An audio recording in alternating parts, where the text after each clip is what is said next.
Please welcome the moderator of Face the Nation on CBS, Ms. Margaret Brennan.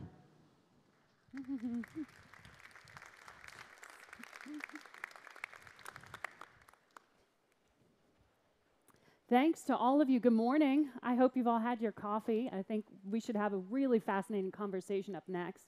Our guest, who is backstage, I'm going to ask him to come out and take a seat, is the Foreign Minister of Turkey, Mevlut Çavuşoğlu. And there are lots of questions for him.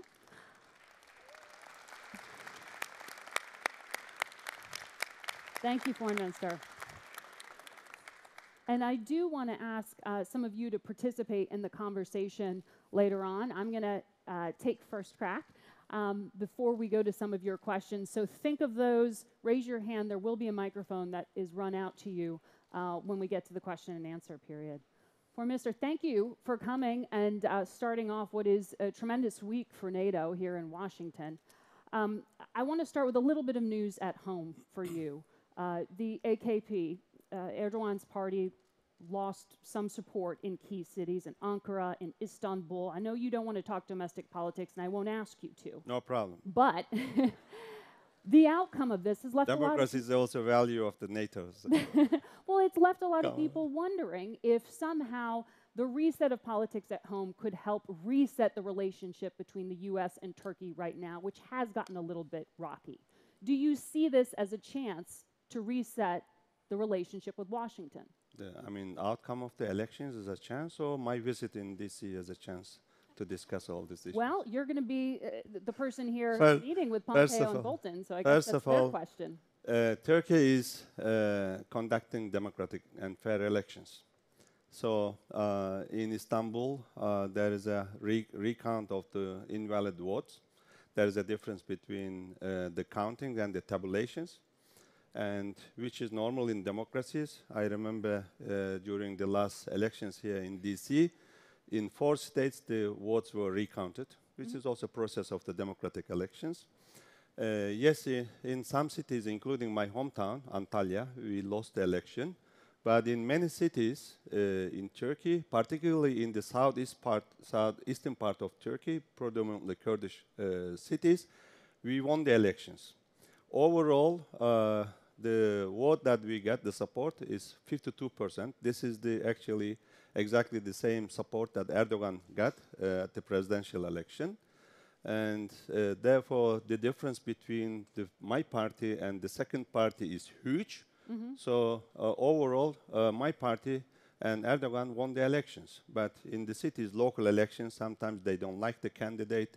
Sometimes they protest the government. So to protest the government, it happens. In democratic societies, you can win the elections, you can lose the elections, and it has to be a democratic and fair elections. But does that provide any kind of opportunity to reset the relationship with the United States? We heard a lot about national security on the campaign trail during this last election.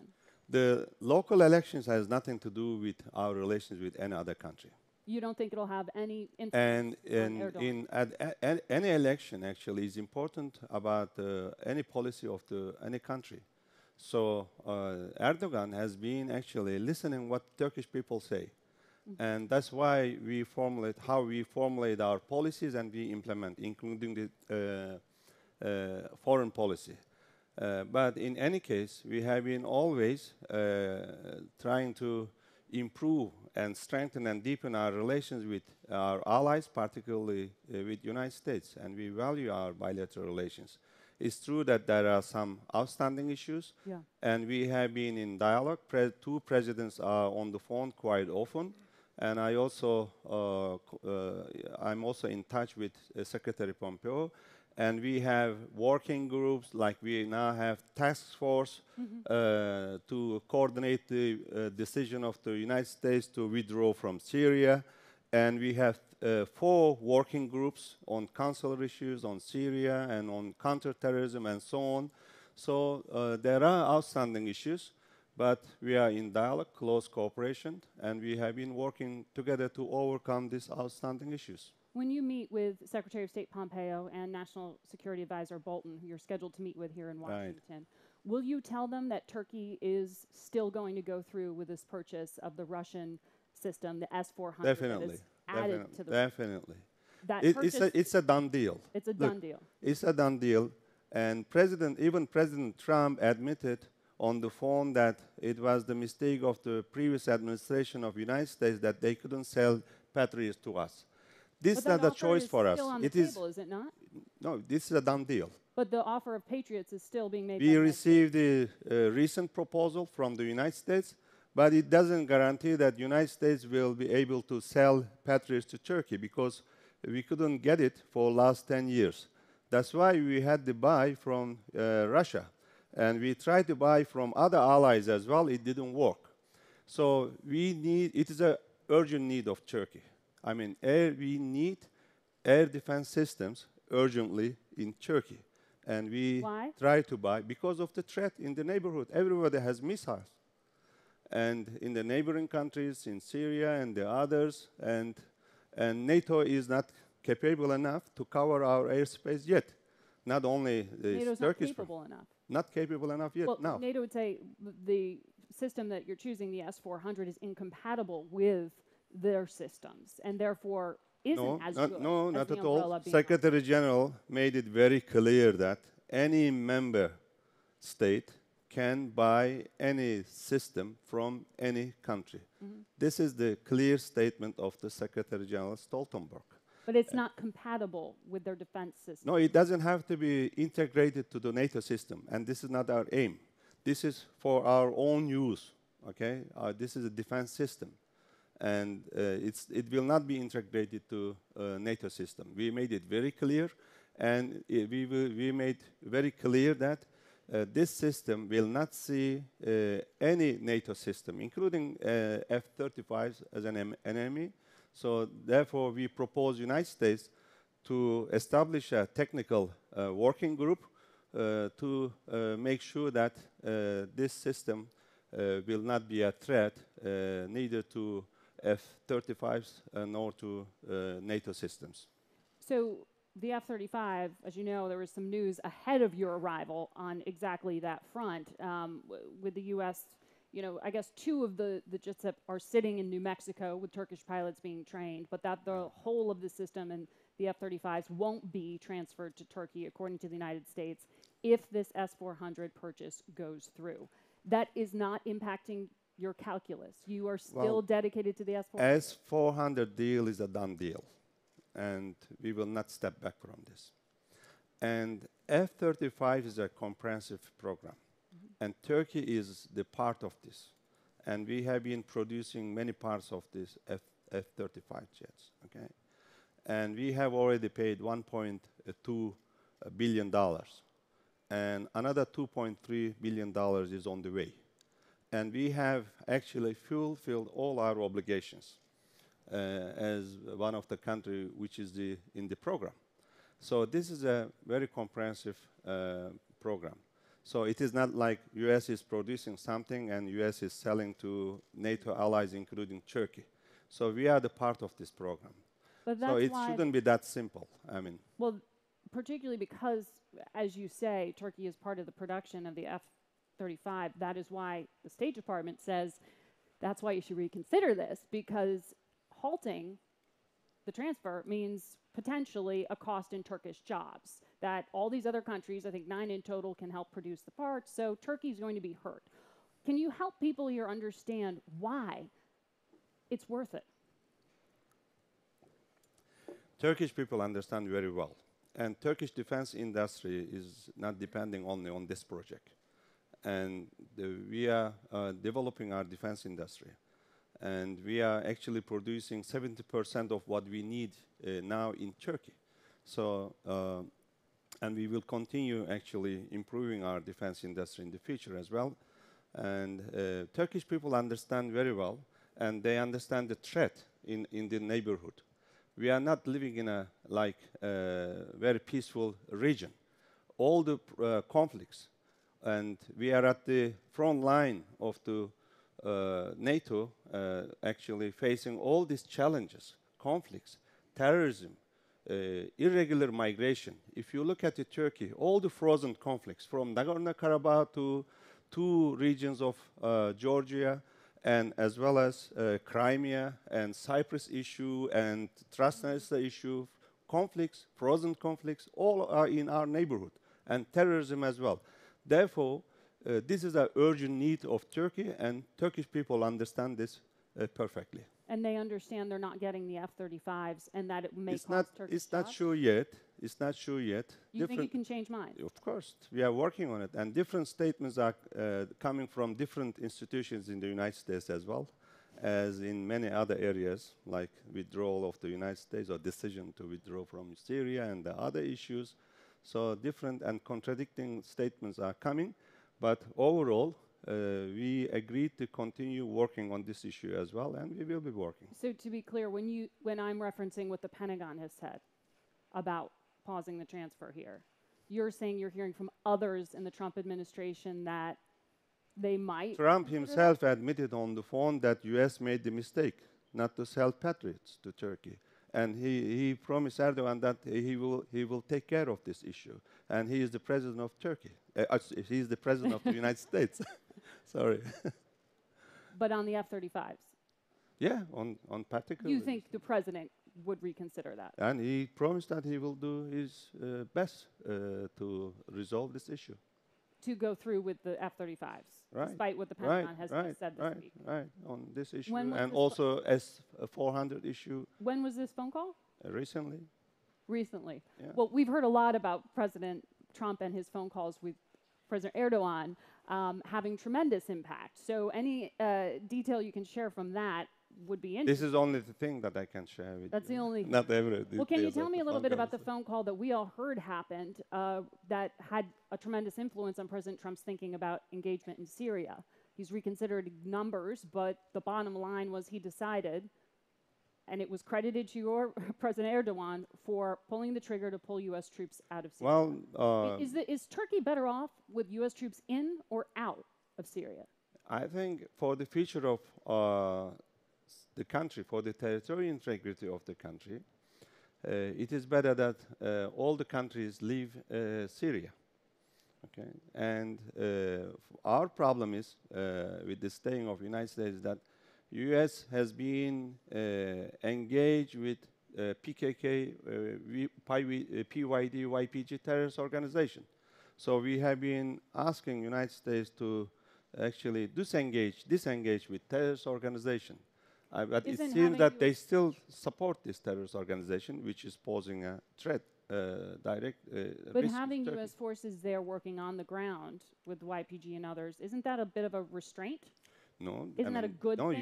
U.S. has been supporting this terrorist organization, and U.S. has been giving weapons, and including the heavy ones, to this organization, terrorist organization, which is a big risk for us. And we have been asking them. And we also agreed on Münbić roadmap, and we agreed to actually take out YPG from this region and to work together actually to establish the local structures and the governance, also the security structures.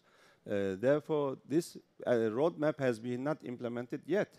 There are many issues that we should actually continue working with the United States.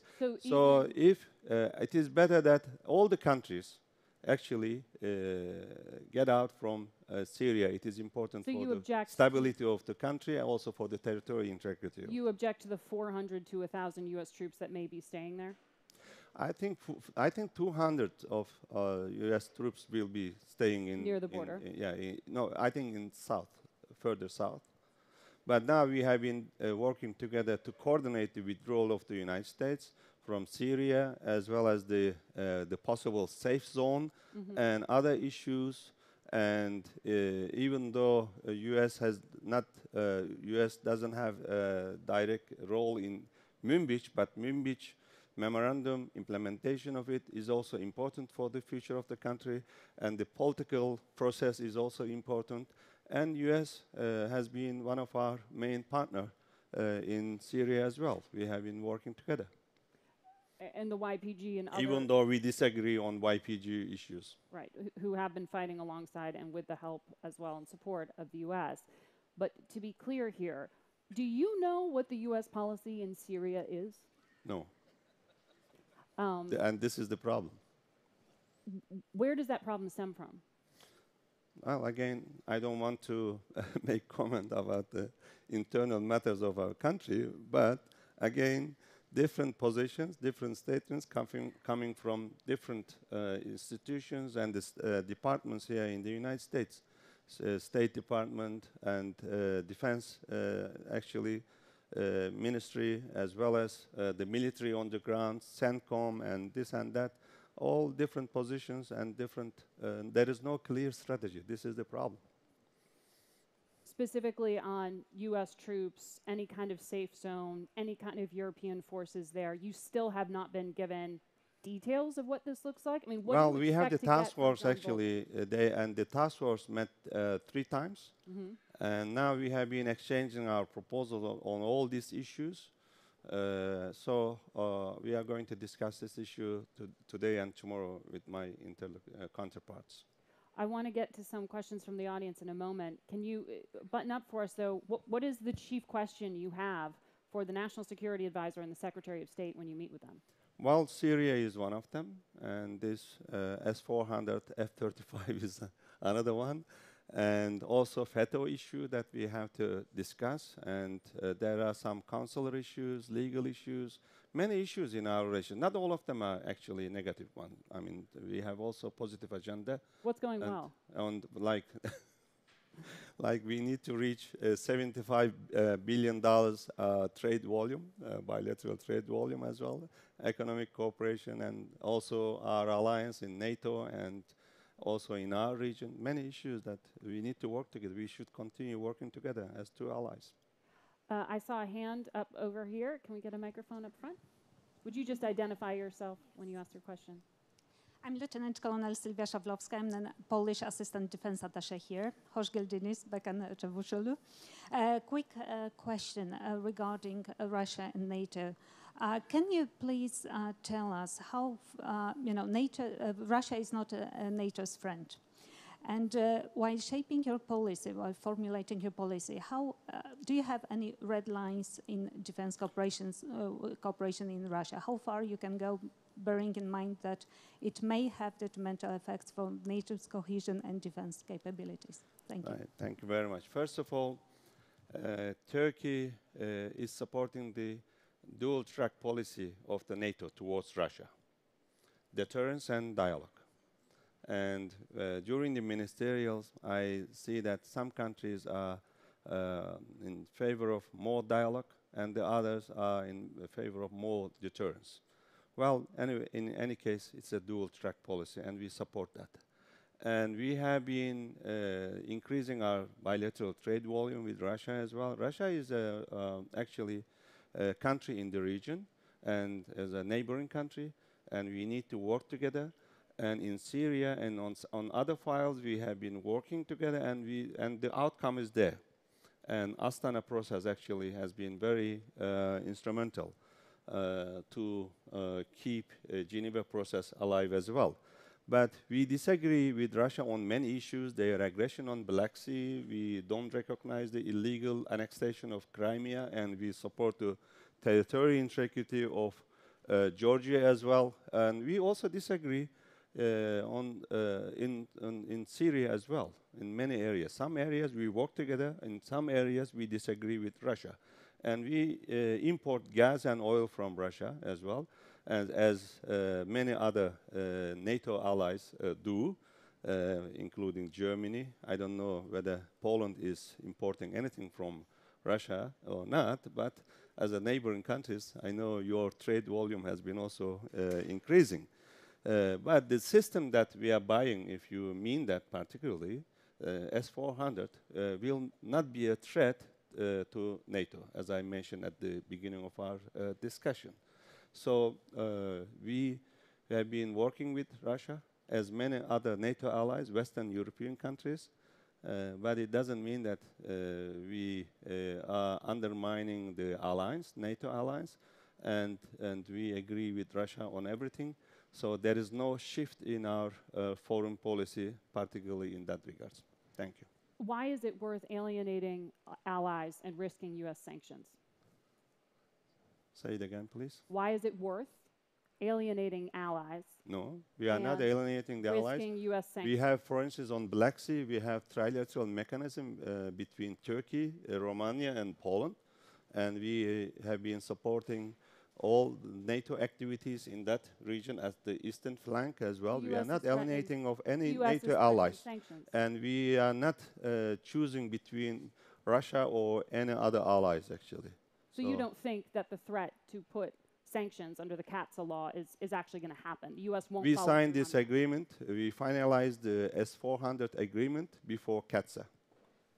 So you don't think it'll apply? Right. Well, it shouldn't be. It shouldn't be. Here in front, can we get a microphone? Hans Benendijk, back to the F-35s, if I might. As you know, the United States Congress has the power to block this sale, and there is bipartisan legislation to do that if Turkey continues to pursue the sale, as you say you will, of the S-400.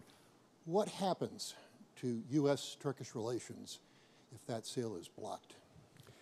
It will have a definitely very negative impact in our bilateral relations, which we do not prefer. Therefore, it is the responsibility of both us as Turkey and the U.S. administration to explain the situation to Congress, actually, and why Turkey had to buy S-400s, and why this program is important. I mean, F-35, and Turkey is part of this program, and Turkey has contributed a lot.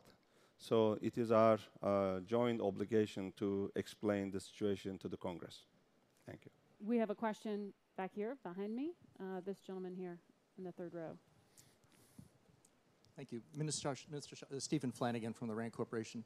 Minister, could you clarify Turkey's strategy with regard to security and defense in the Black Sea? Because I'm hearing even now conflicting signals. Back in the run-up to the Warsaw Summit, President Erdogan warned NATO allies that the Black Sea was in danger of becoming a Russian lake. Yet since that time, we've seen increasing buildup of the Russian military, the Black Sea Fleet in Crimea, and yet Turkey's cooperation with Russia has continued. What would you like to see from NATO in terms of engagement in the Black Sea, and how does Turkey fit into that strategy of enhancing deterrence and defense, and even perhaps advancing dialogue at some point? But how can we advance dialogue at a time when Russia is trying to turn the Sea of Azov into a Russian lake? All right. Thank you very much. I don't see any contradiction there. And as I emphasized during the answering one of the previous question, and we have been supporting NATO policies and decisions, particularly on Black Sea issue. And we have one agreement, Montreux Agreement, about the passage of the ships through Bosphorus. That is a different story. But we have been actively supporting all the activities and the decisions of NATO on the region and in Black Sea. And we have been also emphasizing that NATO allies, Black Sea allies, should also do their own, actually, to strengthen their capability and to increase their capacity as well. So there are 29 allies, and almost more than 25 of them have been buying gas from Russia, oil from Russia. They are doing trade with Russia. Despite the EU sanctions, they continue their trade. And this is exactly what we do. We actually just increase our bilateral trade with Russia. And it is, of course, Turkey is an independent country and sovereign country. And Turkey should actually have good relations with all the neighboring countries. Turkey doesn't have to choose between Russia or any others, and we don't see our relations with Russia as an alternative to our relations with others. And nobody, neither West nor Russia, should or can ask us to choose between. Okay, and it happened with Ukraine, and look at what happened. whatever the decision was actually taken by Ukraine then, the situation wouldn't be better, because West asked Ukraine to choose only them, and Russia did the same thing, vice versa. I mean, so Turkey cannot be put in same situation, and we need to balance our relations with everybody, and I don't see any contradiction there. I'm sorry, but I have to be very frank and open, and Turkey shouldn't be imposed such conditions, neither by Russia nor by any others. We have a question here in the yellow jacket. Ma'am, did you just identify yourself? Yes, hi. Ivana Klimbursin-Satsa, Deputy Prime Minister of Ukraine. Minister, you said that Russia is pulling my country to its side, NATO is pulling it to another side. It's our decision. We have decided to move to NATO. That's one thing. I wanted to actually ask you another thing. Are the recent actions of Russian Federation in the illegally annexed Crimea against Crimean Tatars on the 27th of March, when they actually put behind the bars 23 Crimean Tatars and accused them illegally of terror attacks. Is it going to have an impact on your development of your economic and defense relationship with Russia? Or what is type of leverage that you are going to use on Russia to help us release those Crimean Tatars, as you've been previously doing in helping us release some of them? Thank you. Right. Good. I appreciate that you recognize what Turkey did. We were able to do it because we have good relations with both Ukraine and Russia. We have excellent relations with Ukraine, and we do respect, actually, any decision of Ukraine, and we have been supporting. And we have been also supporting you and NATO activities in Ukraine as well. And also we have very good defense and defense industry cooperation. But my point was different. It was not your mistake to make a decision. But my point was that both Russia and Europe made big mistakes on Ukraine. That was my point. And with regards to all these Crimean Tatars as well as Ukrainians, we have been able to get some of them back. And Mr. President Poroshenko and the administration in Ukraine appreciated that. But we will continue doing so. At every meeting with Russia, with Russian counterparts, at any level, we raise all these issues. And even in Antalya and in other occasions, when I meet Lavrov, when President meets President Putin, we actually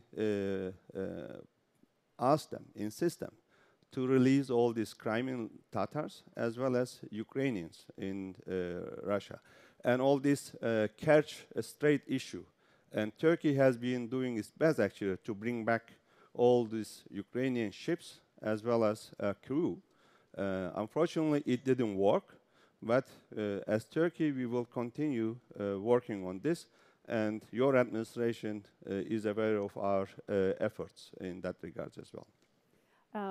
We are running out of time, but just very quickly, you said both made big mistakes in Ukraine, the West and Russia. Are you saying they are equivalent mistakes in terms of the Russian annexation of Crimea? Just to clarify? As I said, it is unacceptable. Okay. And the mistakes of the West or any decision of Ukraine cannot justify the illegal annexation of Crimea. And we will never recognize this illegal annexation. By the way, many Western countries already forgot what happened in Crimea. And they never mentioned this at any platform, unfortunately. Or, I mean, those, your allies and our allies, common allies. But some countries like Lithuania, Turkey, and few other countries always remind that this is an illegal annexation, and we should continue to be vigilant on this issue as well. Thank you very much, Minister. We are out of time. Thanks to all of you for participating. Thank you. No, we let them go out.